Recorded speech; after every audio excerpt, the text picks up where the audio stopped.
Setelah menyelamatkan Propriet dari pesawat yang hampir saja jatuh, Racing Voltaker akhirnya bergabung lagi dengan pemimpin mereka. Selain itu, Propriet juga membawa Pokemon baru, yaitu Mega Starmie. Betapa terkejutnya Propriet setelah mengetahui tentang Racing Voltaker yang dibubarkan.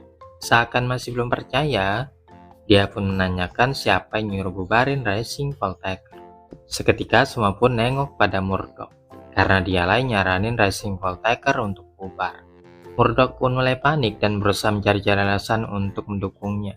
Meskipun Racing Voltaker sudah bubar, akhirnya Roy pun berinisiatif untuk melakukan petualangan di Regen Kalos untuk meningkatkan kemampuannya. Di sana Roy bertemu dengan Uruto, serta mendapatkan Shiny Lucario.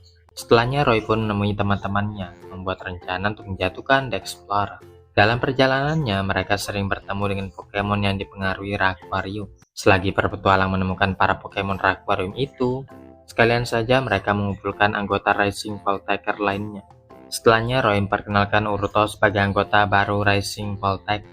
Dengan kembalinya Propriet, maka Racing Voltaker pun kembali sempurna. Propriet mengapresiasi tindakan Roy yang mengawali kembalinya kelompok yang sempat diubarkan tadi.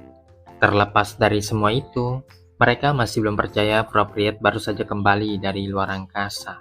Sementara Propriet mengaku dia sedang dalam masa puncaknya. Ini membuat Liko dan kawan-kawan semakin penasaran tentang apa yang dilakukan Propriet di luar angkasa sana. Melihat antusias anak-anak tersebut, Propriet menyuruh mereka untuk tenang dulu, karena dia baru akan bercerita setelah dihidangkan segelas teh hangat. Setelahnya barulah Propriet menceritakan tentang dirinya pada saat itu hampir saja kehilangan nyawa pasca insiden di Rakua. Ketika sedang dalam keadaan terombang-ambing ditiup angin, Propriet akhirnya menyadari sesuatu. Dan saat dia hampir saja jatuh, Charizard menangkapnya lalu membawanya ke tepian. Setelah melihat dari atas, Rakua yang bentuknya mirip kawah dikarenakan adanya benturan meteor.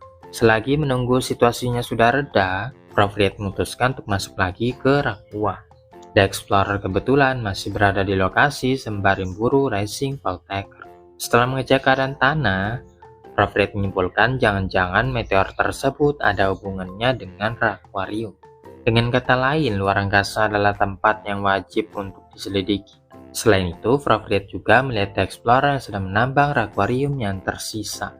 Itulah sebabnya mengapa Rakwario masih ada sampai saat ini. Melihat betapa berbahayanya situasi ini, Propriet tidak bisa tinggal diam. Propriet menghubungi kenalannya di Pokemon Society, yang kemudian mengarahkannya untuk datang ke Devon Corporation di Regen Hoenn. Akhirnya Propriet bertemu dengan juara Hoenn, Daigo, yang sangat ahli dengan bebatuan. Dari penelitian ini, Propriet menemukan kalau kandungan Rakwario memang berasal dari luar angkasa. Selanjutnya, Propriet berangkat ke Tokusane Space Center untuk mengajukan penerbangan ke luar angkasa. Namun sayangnya permohonannya ditolak mentah-mentah. Propriet berusaha memperingatkan kalau nasib bumi bergantung pada perjalanan ini. Jadi dia minta untuk segera menerbangkannya ke luar angkasa. Ketika Propriet hampir saja diusir, direktur yang melihat semangatnya yang menggebu-gebu, akhirnya mengizinkan Propriet untuk terbang ke luar angkasa.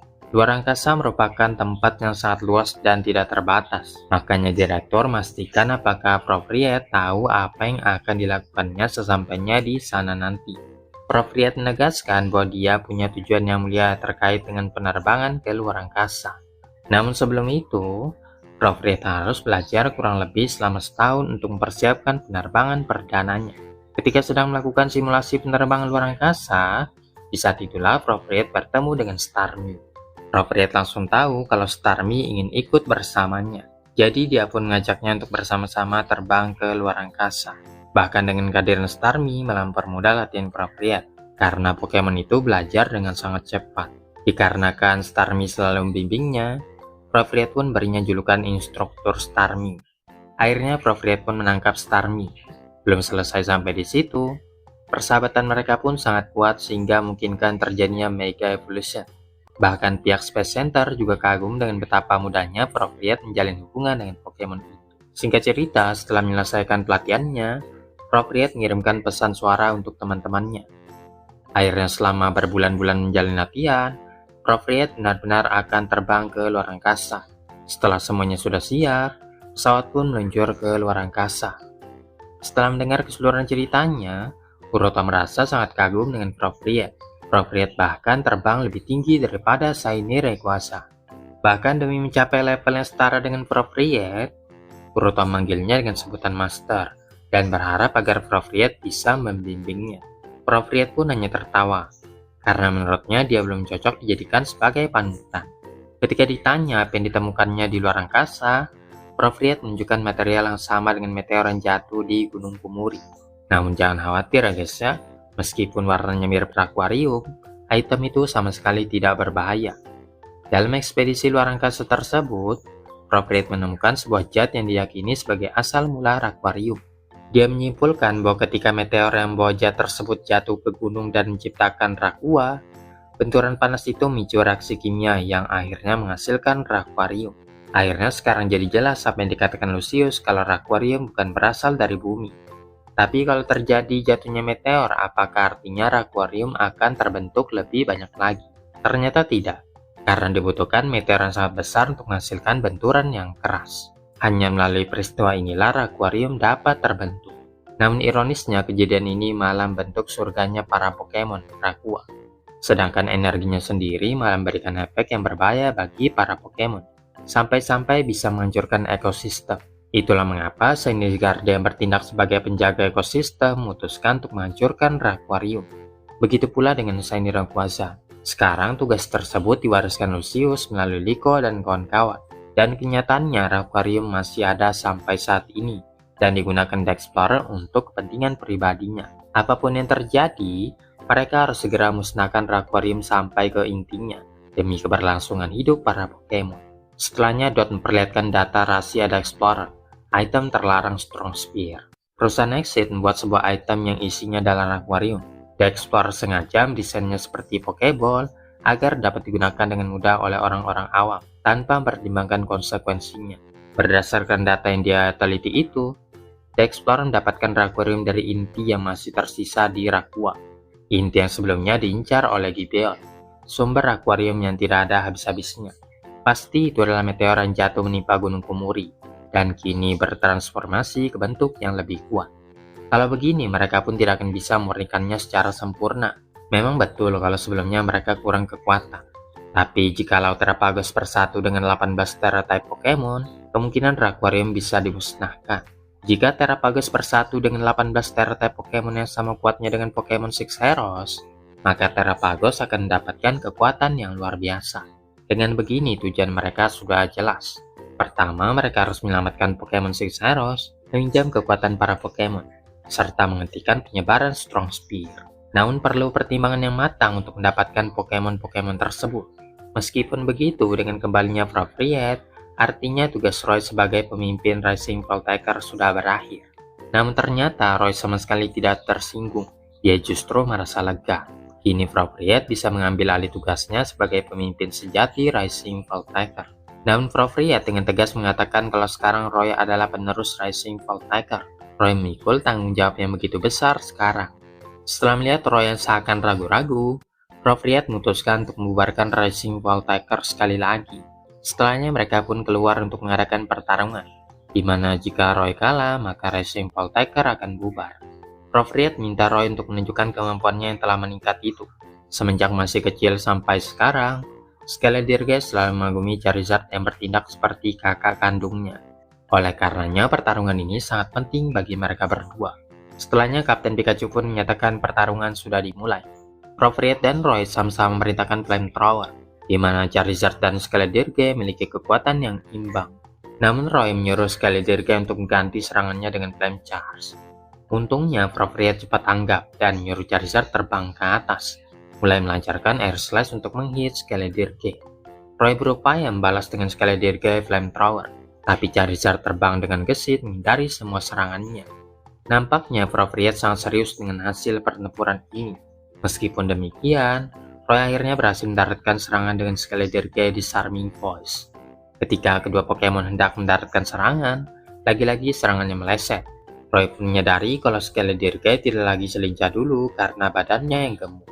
Sementara Fropriet sudah menyadarinya sejak awal, sehingga Charizard yang lebih unggul kecepatannya selangkah lebih maju untuk mendaratkan serangan. Namun meskipun masih dalam keadaan bertarung, Charizard masih menganggap Skeledirge sebagai adik kecilnya, menyuruhnya untuk bangkit lagi. Seketika Skeledirge pun berdiri dengan semangatnya menggelora. Roy yang tadinya sempat ragu-ragu akhirnya mendapatkan kepercayaan dirinya lagi, siap bertarung habis-habisan dengan Fropriet. Setelahnya Charizard dan Skeledirge beradu tembakan api lagi. Ketika semuanya mengira Skeledirge kalah, ternyata dia mampu menahan serangan api tersebut. Charizard kemudian dekat dengan Dragon Claw, memungkinkan Skeledirge untuk menangkap buntutnya lalu membantingnya ke tanah. Skeledirge semakin bersemangat dan mulai berjoget-joget sambil bernyanyi. Bola api yang mendampinginya kini turun ke hadapannya. Skeledirge kemudian melancarkan torso, berhasil menghit Charizard sampai jatuh ke tanah. Inilah kesempatan Roy dan Skeledirge untuk menghabisi Charizard. Namun Fropriet tetap tenang sembari mengaktifkan Terastal Pokemon, mengubah Pokemonnya menjadi Terastal Pokemon. Alhasil serangan super efektif dapat dipatahkan dengan berganti tipe Pokemon. Apalagi sekarang Charizard mendapatkan keuntungan karena Pokemon hantu seperti Skeledirge lemah terhadapnya. Meskipun begitu, Roy mencoba untuk tetap bertahan. Ketika Skeledirge sudah tidak kuat lagi menahan serangan Charizard, Roy pun mengaktifkan Terastal Pokemon juga. Setelah mengatasi kelemahannya, Roy meritakan Skeledirge Torsong lagi. Untuk kesekian kalinya, Charizard dan Skeledirge saling melancarkan Flamethrower. Namun pada akhirnya Skeledirge jauh lebih unggul hingga tembakan apinya menghit Charizard. Tak sanggup lagi melanjutkan pertarungan. Roy pun sempat terdiam, tak percaya bisa mengalahkan Fropriet dan Pokemon andalannya, Charizard. Akhirnya setelah sekian lama, Roy dan Skeledirge telah melampaui mentor mereka masing-masing. Dari yang dulunya hanyalah seorang anak kecil yang bermimpi untuk menjelajahi dunia, Roy kini tumbuh menjadi seorang trainer Pokemon yang handal dan bahkan bisa mengalahkan idolanya sendiri. Liko dan lainnya pun sangat bangga kepada Roy dan Skeledirge, terlebih-lebih Fropriet yang kini mengakui perkembangan Roy. Roy punya potensi yang tak terbatas dan masih bisa digali lebih dalam lagi.